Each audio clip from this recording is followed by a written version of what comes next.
Hi, everyone, and welcome back to the Chitheads podcast. My guest today is Dr. Kulreet Chaudhary.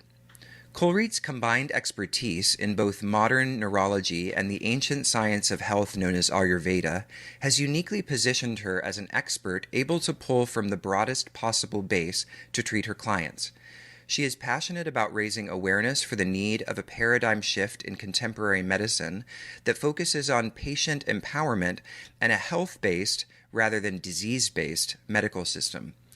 Dr. Chaudhary is a regular guest on the Dr. Oz show, where her teachings about Ayurvedic medicine have been applauded by a national audience. Dr. Chaudhary is the author of The Prime and Sound Medicine, How to Use the Ancient Science of Sound to Heal the Body and Mind, which we'll talk a little bit about today. She is also a neuroscientist and has participated in over 20 clinical research studies in the areas of multiple sclerosis, Alzheimer's disease, Parkinson's disease, ALS, and diabetic peripheral neuropathy. Her research includes groundbreaking work in stem cell therapies for diabetic peripheral neuropathy and drug development for the treatment of ALS. Dr. Kulreet Chaudhary spends her time doing research in Siddha medicine in Tamil Nadu, India, and seeing patients for integrative medicine consultations from San Diego, California. So, hello, Kulreet. How are you? Thanks so much for joining me today. I'm good, Jacob. It's such a pleasure to be here. It's so funny to hear somebody else talking about yourself because it sounds much busier than you feel. Well, you certainly are very productive, doing a lot of wonderful things that I'm really excited to talk to you about. And some of your bio really touches on things that I feel very passionately about, such as the health-based rather than disease-based medical system, this idea of patient empowerment rather than someone being kind of subservient to the doctor who's sort of up above, and so it's and we've talked a little bit about that before, so it'll be nice to continue that conversation today. But before we get started on all of that, I'd love to hear a little bit about what led you to the work that you do and how you've come to be focused on this intersection of Indian and Western medicine. Well, being of Indian descent, that aspect of it has always been a part of our life, but when you look at the Ayurvedic approach, the medicine part really has more to do with how you're living, the way that you're eating. And so it wasn't something that was overt, like we're practicing Ayurvedic medicine today. Meditation was a part of our life. Eating a healthy diet was a part of our life. And when we got sick, my mom usually reached for the turmeric and honey before the antibiotics. And so that was always a part of my background. And then when I went to medical school, of course, that all got thrown out because that was folk medicine and unsophisticated. And here I was learning, the newest, the brightest, the best. And so I put that really off to the side and kind of left a lot of my foundation for healthy living. And so I paid the price of it. After I finished my medical training, I came out feeling toxic, sick, and developed migraine headaches.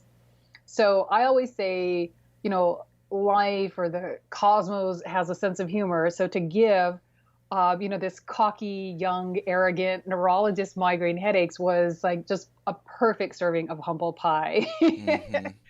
Because I tried to control my migraine headaches with all of the sophisticated new education I had. And the side effects of the medications were so much worse than the migraine headaches. So what did I end up doing? I ended up going back to the tradition that, I had grown up in. And so because of the relief I had in my migraine headaches within, just a few months, and the improvement in my energy, the improvement in my creativity, there was just a dramatic life shift when I integrated these very, very simple recommendations and a few herbal preparations. That is really where there was, a fork in the road for me professionally, that I could not practice medicine in this limited way that kept people hooked on medications for the rest of their life. So that was how my journey, or I should really say my return to Ayurvedic medicine began. And so I started doing an integrative approach to neurological conditions, and then kind of one thing just started leading to the other. And so the first book came out explaining my approach to neurodegenerative conditions. And then eventually I was invited to be a part, I think one of the first Western physicians to ever be a part of a medical excavation project on the Siddha medicine records, which even Mm. predates Ayurvedic medicine. And so that's where I am now. I'm kind of one foot, in this world here and one foot in a world that's 8,000 years old. That's incredible. So tell us a little bit more about these.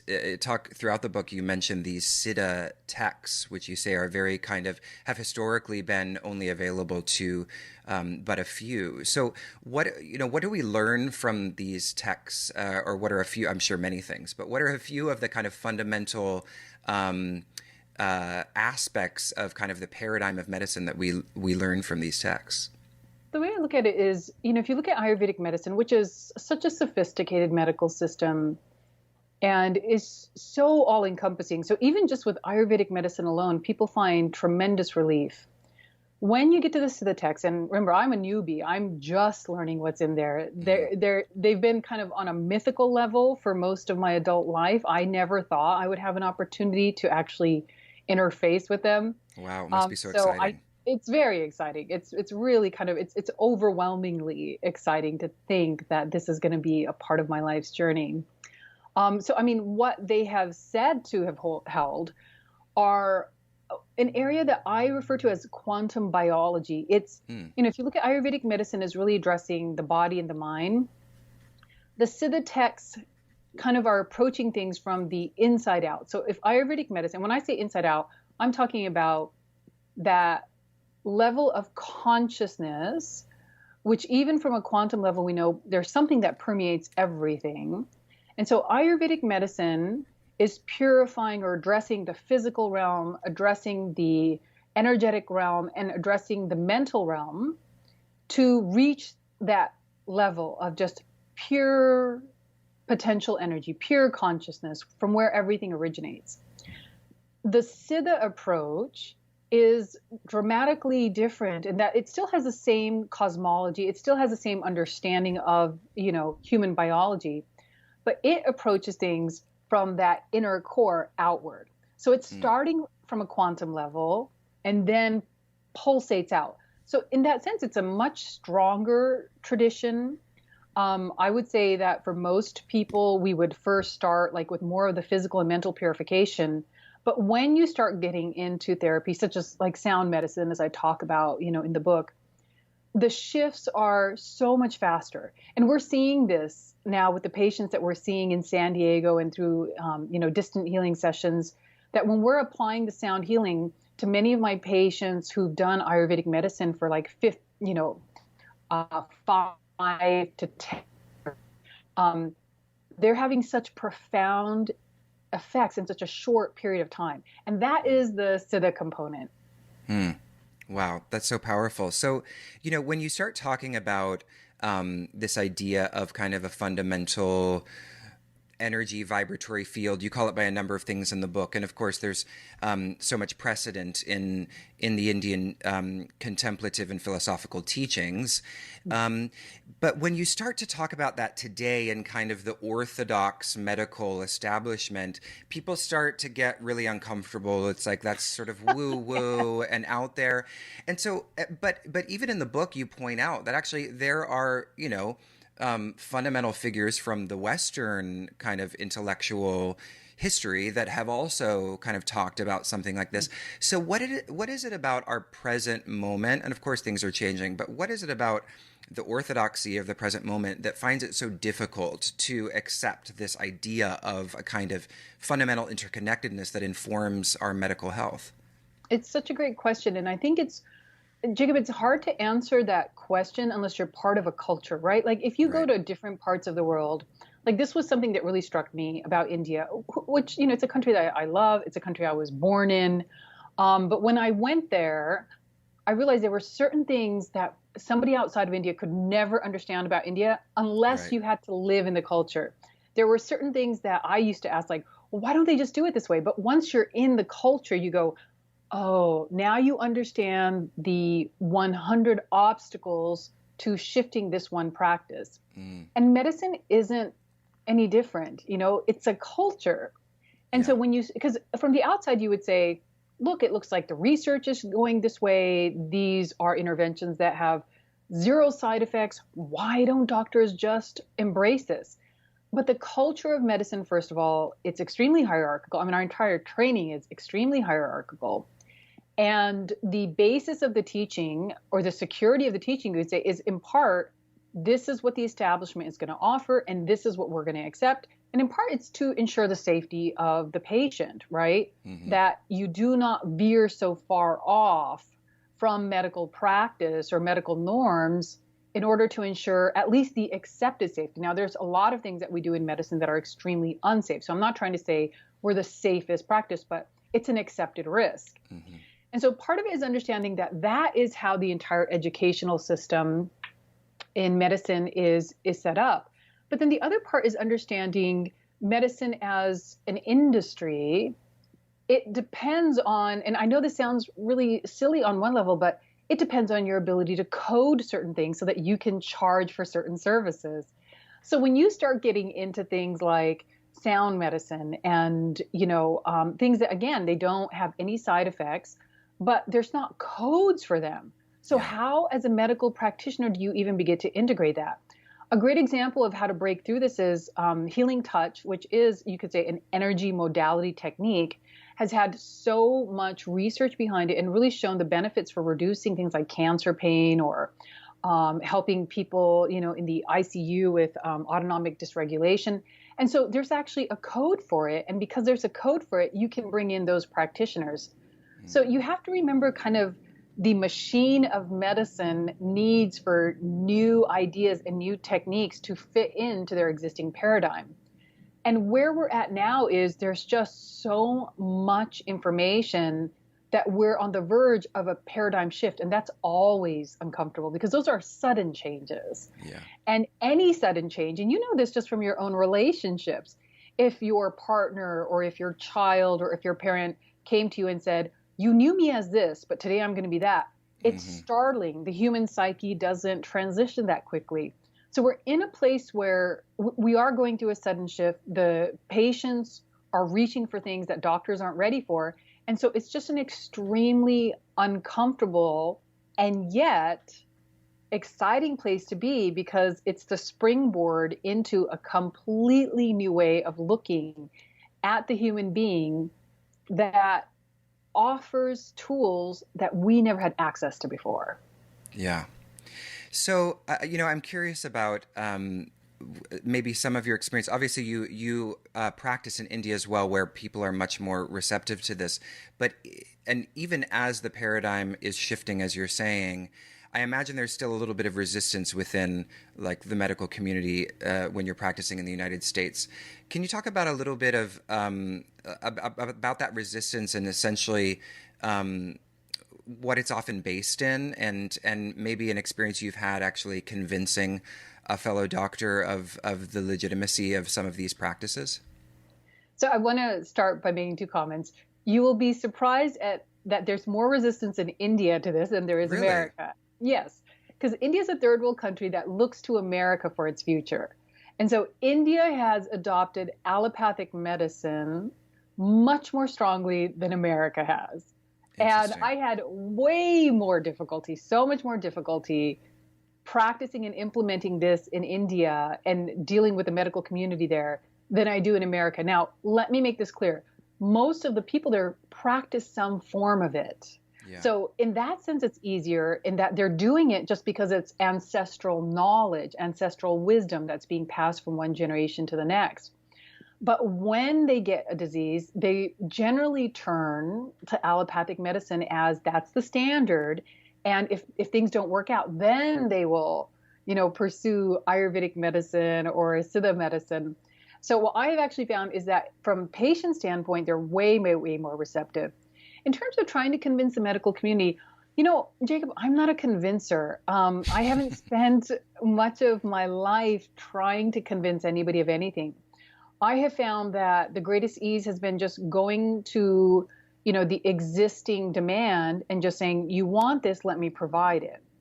Now, what did happen, especially when I was practicing at Scripps, was many of my colleagues who respected me as a general neurologist, they didn't know what I was doing, but they knew that the patients that we shared were getting healthier.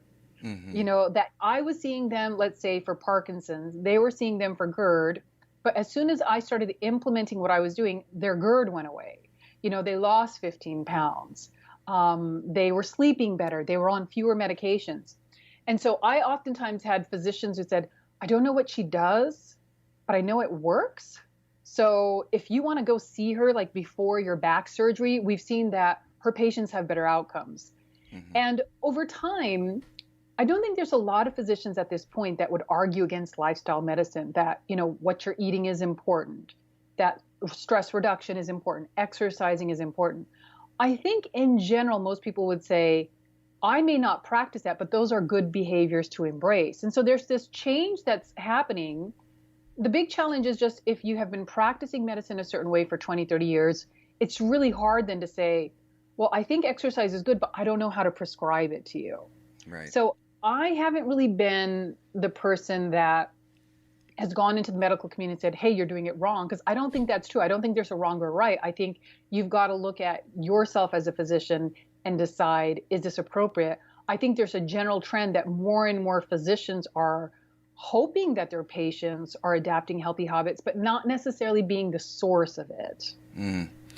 So it was beautiful to read in the book Sound Medicine. You talk a lot about how you developed, perhaps it was, maybe you'll describe it as kind of a latent capacity that evolved as you became a medical doctor, but this ability to kind of feel someone's pulse or to touch a patient and to have this kind of impression or this intuition that informed your diagnosis and your ability to kind of see what was going on. And it was curious. It made me kind of reflect on the role of intuition in the life of any healer or doctor. And I'm curious if you think that's kind of, one of those things that might, separate those doctors who are a bit better at figuring things out from those that aren't. And also, do you have sort of not a scientific in the traditional sense, explanation for this, mm-hmm. but how do you understand your intuitive grasp of things when you kind of are with a patient? That's a great question. I want to say, I think anybody that's good at anything they do, they're highly intuitive people, because intuition is just a human faculty. Yeah. So when you look at, the great inventors of our time, or, you look at like the tech world, where are those ideas coming from? Yeah. Right? When you look at Warren Buffett, I mean, you look at, anybody who has really mastered their field, they're typically highly intuitive. I think what we apply the idea of intuition to medicine, it gets a little wonky for people because they think you're not using kind of your logical left-sided brain and you're just looking into a crystal ball and, trying to figure out what's going on. I think, even before I started practicing Ayurvedic medicine, and I think this is true of many of my colleagues who I would consider excellent physicians, you develop a certain degree of intuition. I mean, just as a neurologist, if I didn't already have a pretty strong sense of what was going on just when the patient walked through the door, because there's so much of our neurological exam is just by observation, that meant I wasn't paying attention. And so just as a regular, physician, we use a lot of intuition. And you can see this for, the doctors that are just always nailing the diagnosis. They're just kind of looking at the facts and going, wait, hold on, something doesn't make sense. That is using their intuition. Now, what changed for me when I entered into Ayurvedic medicine was I was no longer looking at just the physical symptoms. I was looking at so much more.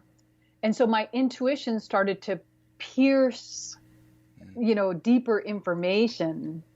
And as I started to look for more and more and more, and that's, again, the beauty of Ayurveda, and even more so with Siddha medicine, is they really look at where do the roots of this disease come from. And even in the field of epigenetics, we now know that a catastrophic event like a fast, a heavy famine that resulted in prolonged fasting, involuntary fasting, for one generation, we can see some of the implications biologically in their family line. And so that is also information that is held somewhere in the DNA. So I would say, just as my desire to look deeper into the patient, my intuition just followed kind of where my attention went. It was really just my attention went deeper. And when you say, is there a biological model? Actually, when you look at the human biofield model, which is an emerging model in medicine, that is looking at the human being no longer as just skin and bones and a bunch of thoughts, but that there are these energy fields around the human being, and we can measure them. When you start to look at that, and you start to look at, what are fields? Fields like waves, right? They carry information. If we are just a bunch of waves carrying information, well, then that information we should be able to tap into that. That information should be translatable in some way.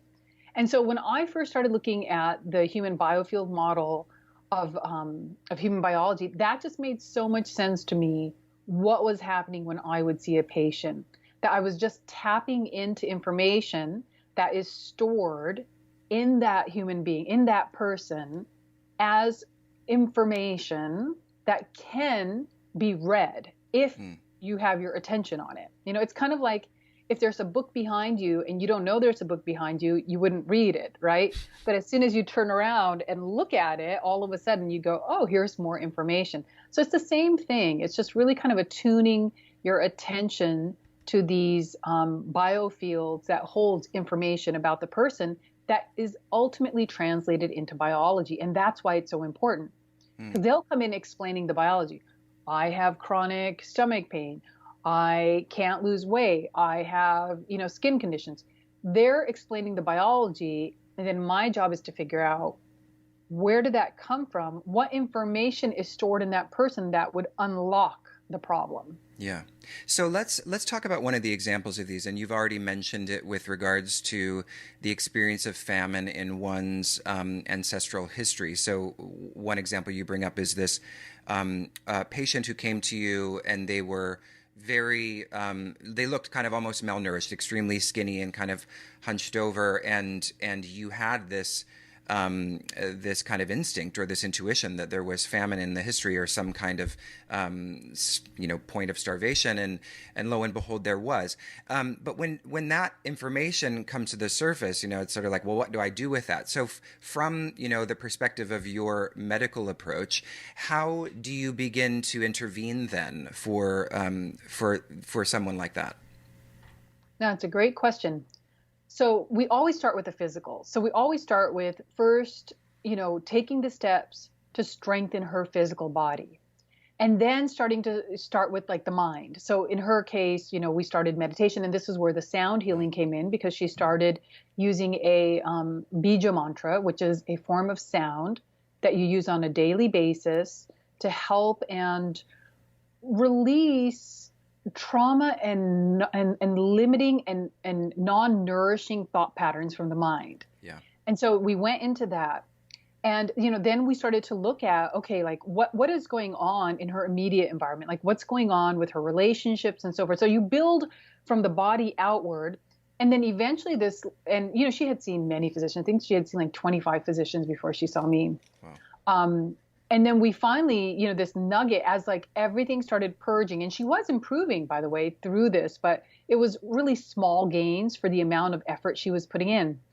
And then the final nugget came in about the ancestral karma. And I'll never forget like the day that I asked, because she was just like, what, like, where is this coming from? And I'm saying, this is just what's coming out of your pulse now. And I think what hit home for her was when I was able to actually describe the family member, like, this is just the image that's coming out. And in that case, this is where having access to some of the ancient cultures is really helpful, because there are solutions in the ancient cultures and when we say karma you could just translate as it's a vibration that's been put into motion.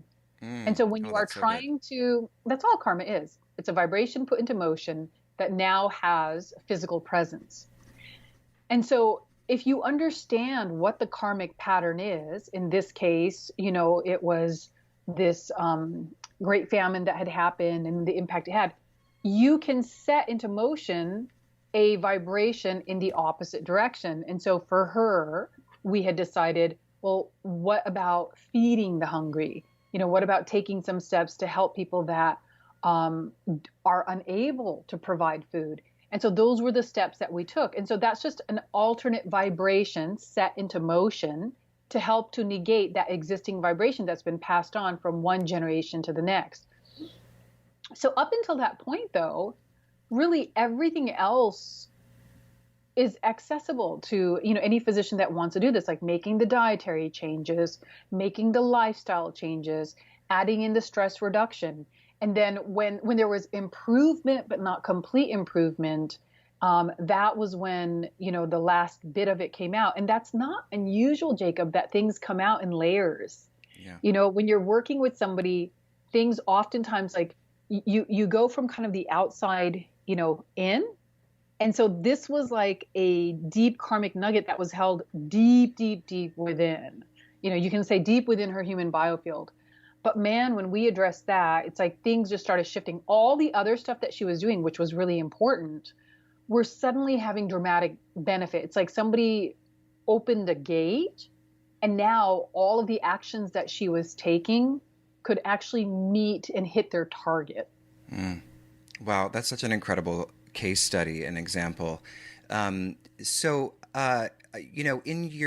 In your book, you talk obviously a lot about vibration, sound medicine, and so I want to talk a little bit about the biology of sound for those that because of course those who already are convinced or already have experienced the power of mantra, the power of chanting, they don't need really to be convinced. But then there's, we have the segment of the population, they like these sort of scientific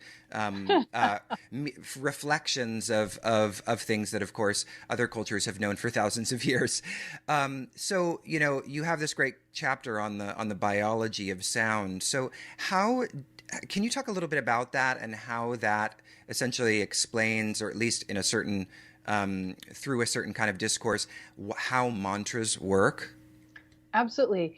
And, I'm one of those science geeks that even though I've been doing, mantra meditation since I was 9 years old, it wasn't until I wrote this book that I had like a whole new level of respect for it. Now I've done it religiously for most of my life. I mean, very, very, very disciplined. It was not until I read this book that I was like, oh my gosh, this is an amazing practice. So even for those who are practicing it, I think when you understand the depth of the truth of this, there is something that helps to further support your practice. Oh, definitely. So in terms of the biology of the sound, it's really important to keep in mind that we're built for sound. Okay. So when we say something like, does sound medicine work? You're built for it. And if you need any convincing, just look at the way that sound affects your life. Yeah. Simple examples like the leaf blower outside when you're cooking or trying to work, and how agitated you get. You're not just mentally agitated. You'll notice you're starting to clench your mouth. You're starting to tense up. Your neck is getting tighter. There is a biological translation of that stress. Now imagine walking into a room and your spouse, first thing comes out of his or her mouth is they're yelling at you. That has an immediate biological effect versus first thing that comes out of the mouth is just, I love you so much. I'm so happy you're home. And so when we notice how much sound affects us, it's hard not to think of that there must be a biological mechanism in our body that translates sound into biology. And that is the area of research that we're gaining more and more information about how sound can be translated and is likely translated into electromagnetic field impulses. And again, we're talking about energy fields. Electromagnetic fields, they're translated to every cell, in less than a second. This is instantaneous information. And our cells actually have these structures called primary cilia, and I'm sure we have many more. This is just what's been found so far, but you have to keep in mind that you start doing research only when the science changes. But we have these antenna-like structures that pick up vibration and change biology because of it. So we're completely wired to receive sound and to react to sound. The question for me is, if we're wired for it, why are we doing this in a way where it's passive, meaning we're just receiving sound as the environment discharges? Why are we not doing it actively by actually having a daily sound practice so that we can take full advantage harnessing of it? Yeah. Yeah. Why aren't we harnessing it? That's incredible. I mean, I love how you started with just kind of very basic examples that everyone understands on this kind of, introductory level, just how much sound affects us. And I mean, anybody who's gone to a concert or, listened to whatever type of music moves them and is brought to tears. I mean, you know how powerful it is, and it's interesting how at least in Western culture, it seems like sound has become sort of relegated to this like entertainment. Music is in this kind of entertainment, and so because it gets categorized in that way, we've lost this understanding of its fundamental significance. Yes, because it's become magical, we forgot that it's scientific. And that's one thing I love about the Siddha tradition, because they saw life as extremely magical, but they understood the science behind it. So there were these groups of, I call them quantum biologists, just that's how I relate to them. But they were also poets, and they understood kind of the absolute mystical nature of the world, but they understood also the mechanics of it. And so they were able to marry those two worlds. And I always thought it was kind of funny that in medicine, in modern medicine, we use sound technology. It's not that we don't use sound. Ultrasound is a form of sound therapy. Lithotripsy, which is used to break up kidney stones, is a form of sound therapy. But we only use inaudible sound. So those are both technologies that use frequencies that you can't hear. But now the human being is receptive to sound that you can't hear. Those are still sound waves, but we're really receptive to sounds that we can hear because we have additional organs that are wired to capture those frequencies and to translate those to the brain and then simultaneously send out that impulse to every single cell. So why would we not use audible sound that we are actually engineered to receive? Because when people say, well, what is sound? I said, it's not just what you hear, because keep in mind, dogs hear frequencies that we cannot. So we can't say what they're hearing isn't sound. But instead of just using the frequencies that are inaudible for human beings, which still have medicinal value, we're actively using them, why not use the frequencies that we can hear? And this is where, mantra meditation is so powerful, because these were frequencies that were understood to have an extremely positive, profound effect on the entire body in such a short period of time. In the course of like 20 minutes a day, you could begin to alter your biochemistry. So when I first read the Siddha text, when they were talking about mantra, it was so beautiful. It was so poetic that I thought they were just describing this poetic impact. And then as I started going deeper and deeper into the research of it, I realized that nothing they wrote about was just simply for poetry. It was all a scientific description of how sound literally changes every single cell of your body. I love that kind of collapse of an easy distinction between like what you would call the humanities or poetry and science. I think it's just so beautiful. So I want to circle back to something that you had mentioned a bit before, this idea of non-nourishing thoughts. And I feel like it really connects to, because if you think of mantra as sort of like the repetition of something that's, manifesting a kind of certain vibration or sense of equilibrium, then those non-nourishing thoughts might be like the curse version of that. And but I want to ask you about this, because one thing that I always bristle at in the world today is this kind of, like with everything, there's like a legit version and a silly version, and this idea of The Secret, where it's like, if you just think, the reality you want to manifest, it will come true. And it's like, yeah, okay, well, there are also sort of like, socioeconomic situations and structures of power that, situate us in particular ways. And so while, of course, there is some legitimacy to this idea, and that's what I want to ask you about, where do we get into kind of problematic territory there when we go from something like flipping the non-nourishing thoughts into nourishing ones versus like, I am a book with wings, therefore I can, I'm going to fly away. Right. So this is a very, very, it's a very good question, because this is something that I have definitely hit upon with patient populations also who feel the blame.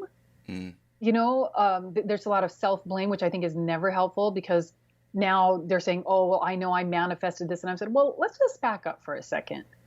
So I would say it's never a positive thing to be repeating negative thoughts to yourself. That always works against you. And when you do start to have a turn in your biochemistry from having more positive vibrations, and then I'm going to just use mantra practice, which I think it's much, much stronger than an aphorism. So an aphorism is something that you train the mind to believe, and you can potentially manifest it if all the conditions are met. And I can talk a little bit about that, but you don't transcend the mind. And that's not actually the goal of human life. Now, it's not that the ancient traditions were against manifestation, but they just saw that as yet another trap, that you're still just functioning within the realm of the mind. And it's really beautiful, because when you look at the Siddha tradition, they really understood how to break the laws of time and space, but they didn't amass massive amounts of wealth. They had transcended all the things that were part of this created world, which was, from their perspective, that's all created by the mind. So to get even overly fascinated with manifestation is still to be trapped in the cage of the mind. And so it's not that they don't have techniques for that. They just go, this is going to get you nowhere. You will still be stuck in this same illusion, this same cycle. There is a way to transcend it. And in the transcendence of it, you have even greater appreciation for the treasures that cannot be seen by the mind. So let's go back to this idea. Let's say, though, you just really say, I really want to manifest this one thing. Well, when you look at the view of the human biofield from the ancient perspective, there still has to be like a physical purification that happens. So let's say if that person already has those channels opened, that's going to be a lot easier to manifest, okay? But if those channels are blocked, and remember, the physical body is the ultimate representation of the human map. So when there are channels blocked in the human body, you will see those in your physical experience in terms of your job, in terms of your relationships, and so forth. So we first start with just, let's open up these physical channels. And I have seen this with my patients, that as soon as we start opening up the physical channels, a lot of things in their life start changing spontaneously, all spontaneously towards desires they had, but they're not sitting there. I want to do that, but they're just living their life, opening these channels, and those desires that they wanted are starting to spontaneously happen. And that's how it should be. It should be a spontaneous process. But then there's another level, which is really important, that we oftentimes forget in the Western world. And that is, what was the soul's intention? That the soul comes with an intention that is part of that human evolution. And that intention can trump the desire for, let's say, some physical or some material manifestation, when the soul came maybe to do one thing, but the human being in a non-connected state can only think about, oh, but I want to marry that person. But the soul's intention was something else. And so part of manifestation from the ancient perspective is to first connect with the soul's intention. And when you connect with the soul's intention, your desires are now automatically in alignment for your highest good, the things that you wanted before you became physical. And when you become in alignment with that intention, that is really where I would say what you're seeing in The Secret starts to happen, but it starts to happen very spontaneously. because now those physical channels have been cleared. You're in alignment with your soul's intention. But at that point, you're usually not ruminating over the Lamborghini you're driving. Like something bigger starts to happen, and it's less of even like your desire versus you getting pulled into certain directions, and you're not even looking for the goal, but the pull is what you're after, because that pull is filled with so much energy and so much magic and so much life that oftentimes it's that transfer of energy going through us that we're oftentimes looking for when we are asking for material things. We're thinking that's going to be that's going to be the item that makes me happy. But it's actually just that flood of energy that goes through you that connects you to something so big, that is so joyful and so blissful, just in the experience of it, not in the fulfillment of anything. And when that becomes your goal, and that is the goal that is described in these ancient texts, then the manifestation is spontaneous, but you stop trying to manifest the types of things that you used to think would make you happy. And there's more of an allowing, and this is where the idea of surrender comes, which a lot of people from Western cultures don't understand at all, because they're like, why would I give up my free will? It's not giving up your free will at all. It's surrendering to something much bigger, a bigger aspect of you. Yes. I know that was a lengthy answer, No, Kulreet, that was actually just so incredible. And the way you also distinguished between mantra and aphorism, I'd never heard it. I feel the same way, but I've never heard it expressed that way. This idea of just repeating an English aphorism, for example, that a lot of people then say, "Oh, that's my mantra," right? Yes. But you making this distinction that really comes down to the level of a difference between manifestation and connecting to the soul's intention is just really, it's so clear and powerful. So you're talking about the soul's intention. I know that those listening, the next question is, well, Dr. Chaudhary, how do I connect to my soul's intention? But see, this is the beauty of this. This is the beauty of this design. Now, first of all, there's lots of different traditions. I'm sharing the one that I know the most about, and the one that I have at least been told from my, spiritual and wisdom traditions, is the fastest. And that is this practice of mantra. And I mean a real mantra, as you mentioned, not something that is an affirmation, but something that is a resonant frequency of nature that has the capacity to transform both body and mind by inner repetition, inner or external repetition on a daily basis. It is to use kind of more of the traditional wording, it's a divine frequency, or you can say it's a cosmic frequency, but it's a frequency that is beyond human language. So what I have found is when you are involved in a mantra practice with devotion, and Jacob, here was a big key for me, because I had learned a mantra practice very, very early on in life. And, and I wouldn't call my life like uneventful. I wouldn't call it something where I was like, oh, well, this life has just been a total loss. I'm just going to throw this one off and go, hopefully the next one. I would say that my life has presented to me a lot of situations that I've been extremely grateful for. But I think in part because I learned my meditation practice when I was so young, and it was kind of before the concepts of devotion really made sense to me. It wasn't until later on in life when the concept of devotion came in, and that when my mantra practice kind of united with this deep sense of devotion, just this deep inner love for life, this deep sense of gratitude for life, that then something really huge started to happen. And then something began to accelerate. And I wouldn't say that it was comfortable. There was a lot of purging that I was like, really? More purging? But it was like something was pulling me at such an accelerated rate for connection. And I think that is, at least from what I have learned, the fastest way to do it in our time right now. Yeah. There used to be other techniques, but with our current modern environment, it's really hard to do like some of the purification techniques they recommended, just because our environment's so polluted. So that's a really hard way to go. Some of the techniques would require like 6 to 7 hours of dedication on a daily basis. Most people don't have, that luxury.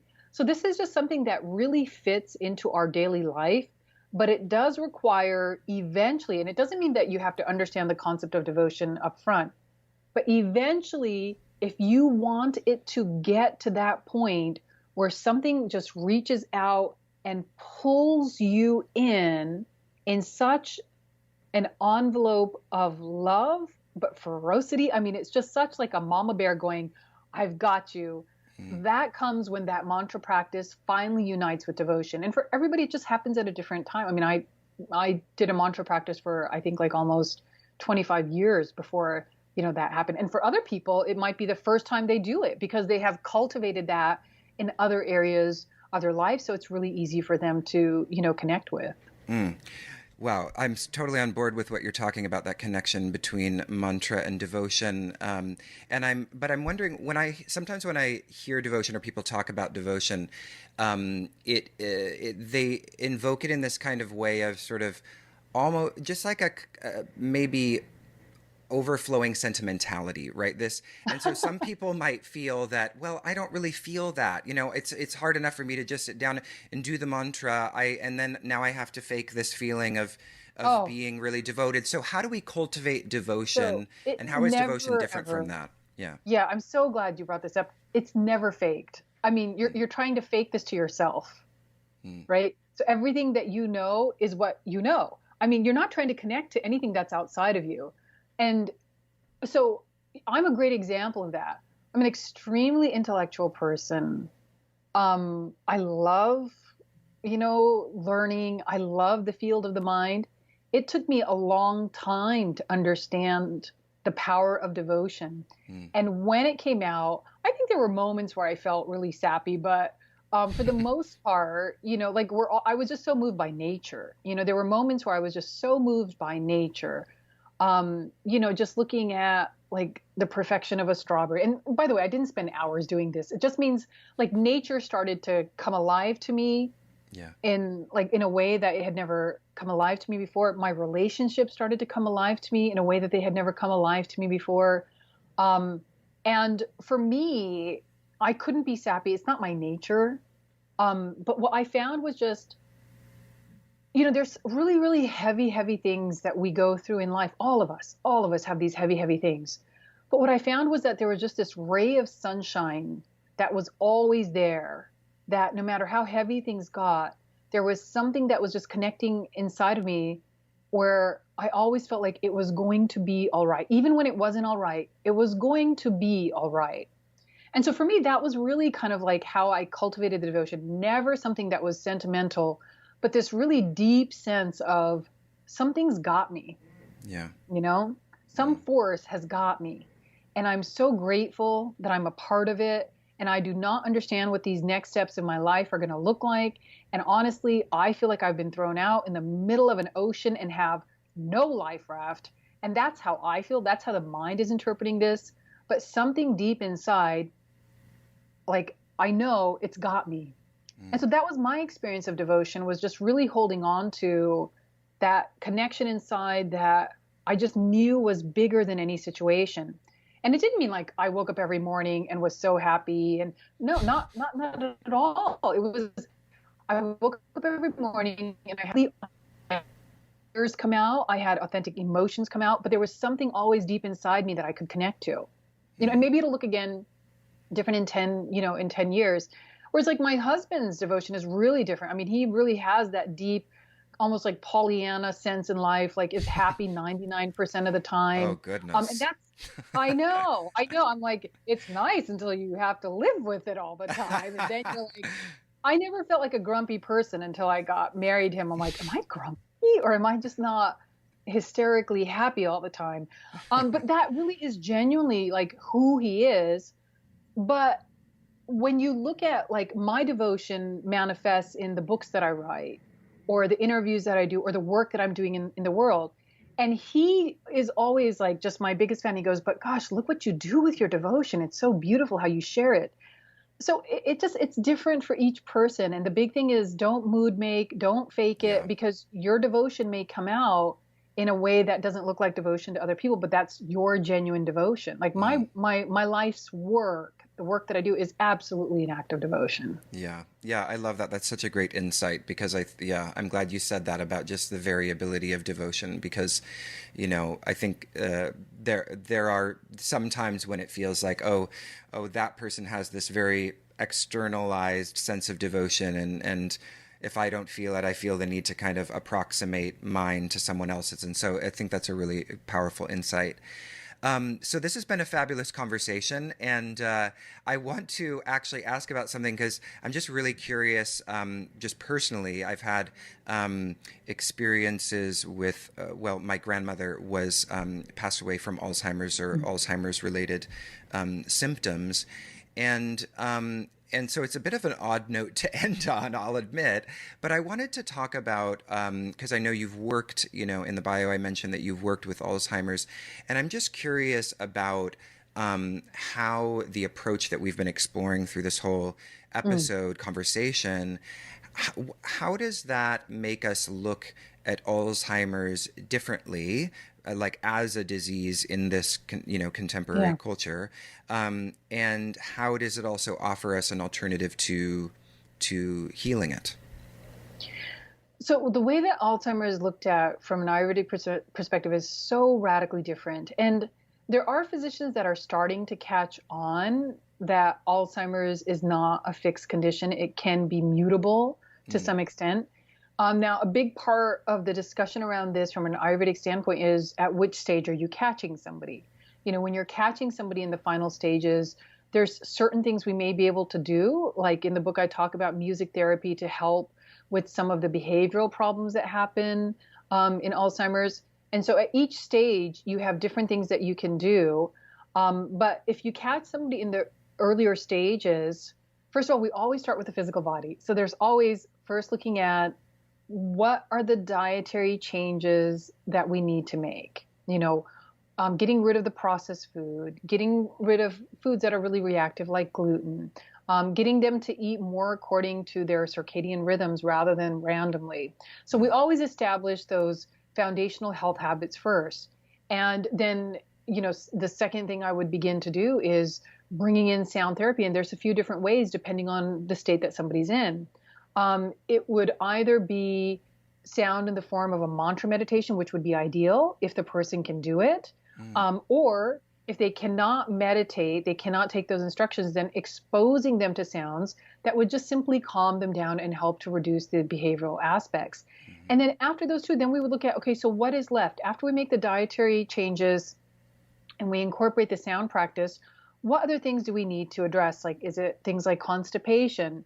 There's still fluctuations in the mood. And that's where we would bring in certain herbs. Now, ideally, like for somebody like yourself, I guess I get many patients who say, look, my parents, had Alzheimer's. I don't want to get it. And they'll come to me in their 40s or 50s. And so I put them on a program that helps to reduce their risk. There are certain herbs that are specific for reducing your risk of Alzheimer's. I mean, I started that in my early 40s. I'm a neurologist, so I was like, I'm going to put myself on the herbs that promote, cognitive health for my entire life. What are those herbs? So the basic ones are Brahmi, which I mentioned also in my first book, The Prime, Shanka Pushpi, which is a funny sounding herb, but it's one of the absolute best herbs for the mind. And then this is an herb that is more for the gut, but the gut is such a huge part of brain health, and that's Triphala. Those are usually the three herbs, and those herbs I take on a daily basis, in smaller doses, because I'm not trying to treat something. I'm trying to, just as part of prevention. And it does help with creativity. So they have benefits. It's not just preventive, but they have benefits today. But that would be ideal, is to have somebody taking those herbs and have them do a meditation practice, have them do a daily exercise practice, whether it's yoga or whether they're, just walking 10,000 steps a day, or start with like 5,000 steps.